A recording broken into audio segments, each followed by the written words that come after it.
Alors, normalement c'est parti. Bonjour à tous, je vais essayer de vous faire une présentation review du Tarot Leaves qui va être, je l'espère, courte parce que je ne l'ai pas encore essayé. Donc je pourrais pas vous dire ce qu'il donne en tirage en fait, je peux juste vous présenter la facture et les images. J'ai été assez déçue, je l'ai posté sur Facebook pour ceux qui suivent. J'avais un peu l'impression d'un attrape-nigo où on a une super boîte, on a un super auteur et on s'attend à avoir un super truc. Et Schiffer Publisher, ceux qui ont fait le. Alors c'est marqué ici, ceux qui ont fait le tarot du Mariel, enfin qui ont édité le Mariel, qui ont fait un super travail sur le Mariel. Ici je le retrouve pas du tout. Je sais pas si l'auteur a participé à la mise en place, à la création des cartes ou pas, mais j'ai eu un peu un choc en ouvrant. Donc en fait ça se présente de façon très très solide et compacte. On perd aucune place, c'est très chouette. On a cette espèce de languette là comme d'habitude. En fait c'est plus ou moins aimanté aussi, donc ça s'ouvre comme ceci. C'est super pratique et vous avez donc le livret et les cartes en dessous. Donc déjà, première déception, je m'attendais, effectivement c'est pas un petit livret blanc, comme on regrette parfois chez US Games, mais en fait, mis à part la couverture en couleur et la tranche carrée, il a rien de particulier, il fait quoi, 100 pages, même pas, un peu moins de 100 pages, et en fait il n'y a rien, il n'y a strictement rien dedans. Toute la place perdue, avec aucune interprétation, rien. Il y a une toute petite introduction et il n'y a rien à la fin, donc il y a 2 malheureux tirages. Donc j'étais super déçue. Sachant que les tirages ne cassent pas 3 pattes à un canard, vous avez un tirage en 3 cartes ici, avec globalement première carte la question, deuxième carte les influences du passé qui influencent. Oui, enfin ça c'est répétitif mais c'est pas grave. Les influences du passé qui influencent la situation actuelle. Et 3, la potentielle résolution du conflit ou de la situation. Et après vous avez un tirage en 7 lames qui se dispose ainsi et qui est globalement l'évolution du premier avec une carte sombre. Donc vous avez la situation, les influences passées de la situation. Alors, situation, influence passée de la situation, les intentions, ce qui se met en travers de la situation présente, d'autres choses à prendre en compte, les influences cachées ou les influences des autres, et à la fin, la résolution possible.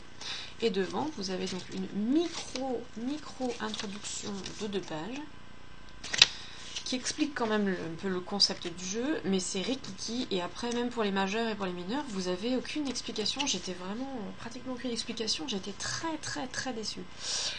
Donc, pour expliquer Tarot Leaves, quel est le principe? L'auteur est américaine, il me semble, elle habite dans le Maine, et donc elle a été habituée depuis qu'elle est toute petite dans sa campagne à suivre le rythme des saisons et à voir effectivement les feuilles des arbres tomber et la couleur changer, etc. C'est très marquant quand on se rend au Canada lors de l'été indien. On se rend bien compte, et c'est pour cette raison que j'avais acheté ce jeu, c'est parce qu'il me rappelle l'été indien du Québec, que j'avais moi-même assisté.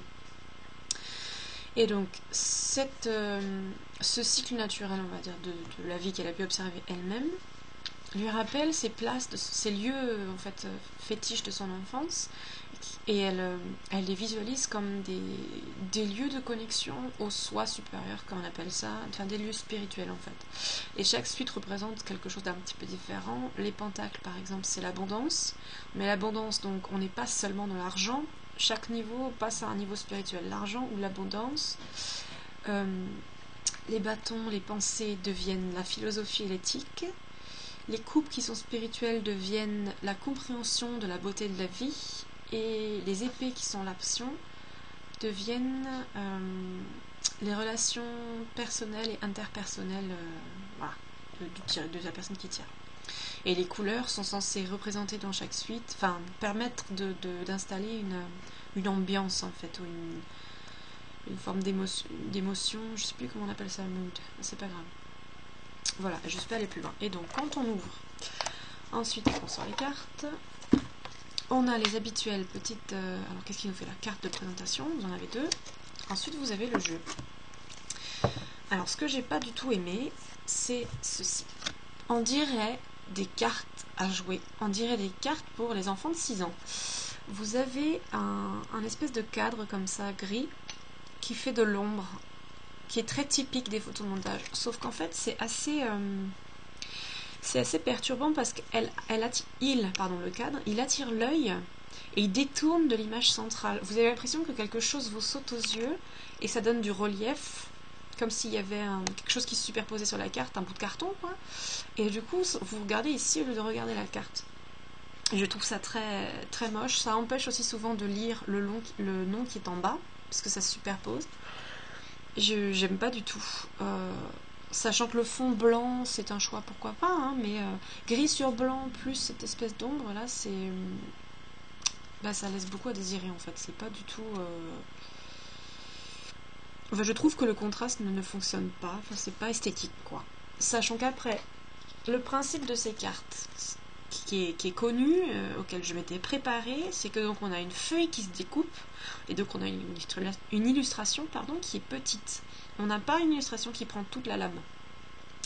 Mais en fait, ça prend des proportions assez énormes, c'est-à-dire que comme vous avez ce cadre qui vous gêne la visibilité, et que vous avez la feuille qui est au centre, qui découpe l'image, parfois, pas toutes les cartes, ici ça reste respectable, parfois vous avez l'impression qu'on vous a offert un jeu... Enfin, j'ai eu l'impression d'être volée sur les illustrations, en fait. On peut même pas apprécier les illustrations, et parfois elles sont vides. Donc j'ai l'impression d'avoir une carte toute blanche, un grand cadre, et rien au milieu. Donc c'était assez frustrant, mais je vais vous montrer ce que je veux dire. Il y a des lames comme celle-ci, par exemple, qui sont tout à fait remplies. Alors, et vous voyez aussi qu'en fait, ça laisse sous-entendre que le dessin était plus étendu, mais qu'on vous met une sorte de pochoir par-dessus, et donc vous avez qu'une partie du dessin. Pourquoi pas? Parfois on se sent frustré parce qu'on aimerait avoir le dessin entier, parfois ça fonctionne. Donc, une illustration très connue aussi, c'est celle-ci. Mais il y en a des plus petites, alors je vais vous montrer des plus petites. Déjà ici, la feuille commence à se rétrécir. Il y a un petit peu toutes les traditions là-dedans, hein. Il y a des choses très, très modernes, il y a des choses un peu BD, il y a des choses pour enfants, il y a des choses... j'ai vu un truc un peu chamanisant en nature, là. Alors attendez, c'est pas celle-ci que je voulais voir. Voilà. Alors par exemple celle-ci, bon, qui est lasse, hein, donc lasse... non, même pas, pardon. Celle-ci qui était hyper décevante. Vous voyez la taille donc de la carte, et on a un tout petit dessin au centre, découpé, et même si je comprends le choix... pour la carte du diable, qui a quand même des significations assez... pas compliquées, je dirais, mais il faut s'éloigner vraiment des choses plates, quoi, des choses communes. Là, il y a un manque, il y a un très gros manque. Donc le pentacle à l'envers, alors c'est ce qui est censé donc représenter Baphomet, le diable et tout ça.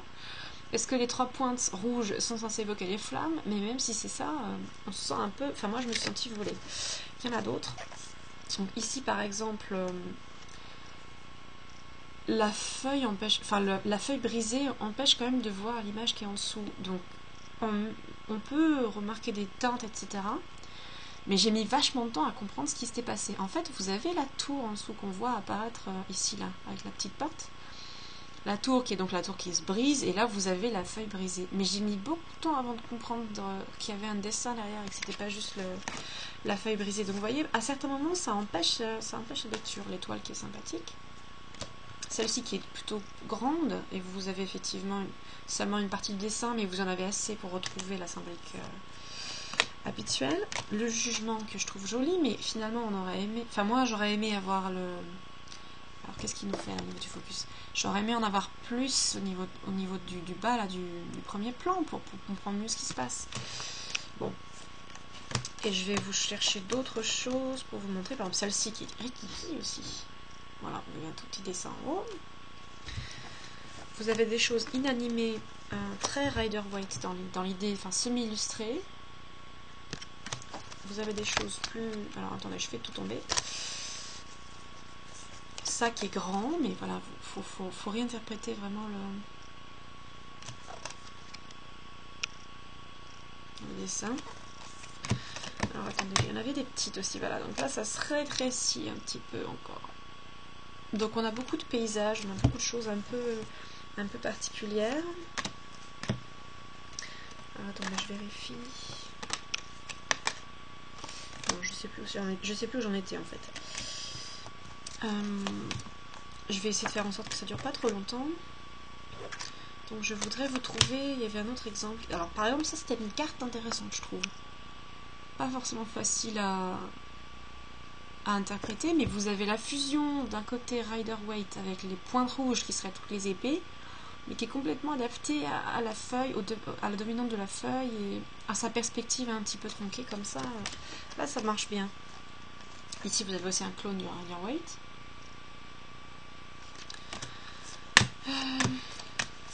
Il y avait des choses un peu plus méditatives. Ça c'est intéressant aussi.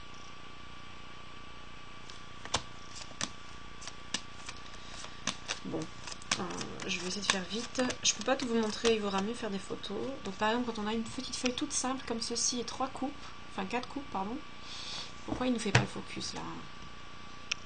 C'est la lumière qui gêne peut-être. Avec une feuille, pour une fois avec une teinte très homogène et pas de détails, bon bah c'est pas tout à fait illustré quoi, c'est un peu dommage quoi. Alors, je le prends à l'envers, on va pas y arriver. C'est quand même... ouais. Alors par exemple ici, pour la même chose, les coupes, vous avez les rubans qui tombent du ciel là. Donc ça donne déjà toute une ambiance qui est différente. Donc même si on n'a pas vraiment d'illustration, là il y a quelque chose qui est très marqué, enfin qui est une signification qui se dégage. Ici vous avez aussi un symbole un peu différent. Là il n'y a pas vraiment de symbole, mais le côté abstrait paysage permet je trouve la méditation. C'est très chouette. Et on avance. Là, ça devient un petit peu différent pour les pentacles, vous voyez. Donc bon. Moi, je trouve que la facture du jeu est vraiment très mauvaise, quoi. Et Beth Salonen est une artiste qui fait plein de jeux en édition limitée, qui a une patte artistique super marquée, et voir ses dessins sur un jeu, en plus avec les cartes qui collent. Moi, j'ai les cartes, je trouve, qui collent toujours beaucoup chez Schiffer. Avec quelque chose de pas très travaillé, d'un peu photomanipulation, enfin photomontage basique quoi. Moi je l'accroche, j'ai pas du tout accroché au début quand j'ai ouvert les cartes. Étant donné la thématique, je m'attendais à être un peu, je sais pas, à transporter quelque chose quoi. Et ça a été plutôt l'inverse, donc c'est très très dur. Maintenant, c'est toujours pareil, peut-être que j'avais des attentes très très importantes sur ce jeu, donc vous regarderez le dos aussi. Et que du coup, il y a une déception. Alors, là, j'ai la lumière qui fait n'importe quoi, c'est ça? Peut-être que voilà, il y a une déception qui est projetée naturellement parce que j'avais beaucoup d'attentes. Maintenant, le jeu, je pense, a un côté très original, un côté, je trouve, onirique en fait. On a l'impression de faire une balade dans des rêves avec toutes ces couleurs joyeuses là, douces. Plutôt dans un autre monde que dans le nôtre d'ailleurs. Plutôt, j'ai pas spécialement l'impression de retrouver les feuilles du Canada, quoi. On pourrait avoir l'impression de marcher dans les paysages du Maine ou du Canada qu'on peut imaginer. C'est vraiment beaucoup plus une rêverie. Et du coup, c'est pour ça que je trouve ça chouette. C'est une rêverie. Ce qu'elle explique dans le livret sur des lieux qui permettent d'élever le soi et d'entrer dans cette énergie spirituelle, c'est plutôt ça, c'est plutôt pas mal. Donc je pense qu'il faut entrer dedans, il faut le prendre comme une méditation, il faut prendre comme voilà, les couleurs, se laisser porter par des émotions. Je ne sais pas s'il est facile à lire ou pas, et je ne sais pas s'il donne des réponses très matérielles, très, très précises comme un tarot standard. Donc par la suite, ce sera le travail pointu d'étude qui pourra répondre à ces questions. Voilà. J'espère que j'ai été claire, et puis je vais vous laisser sur ça. Si vous avez des questions, eh bien n'hésitez pas.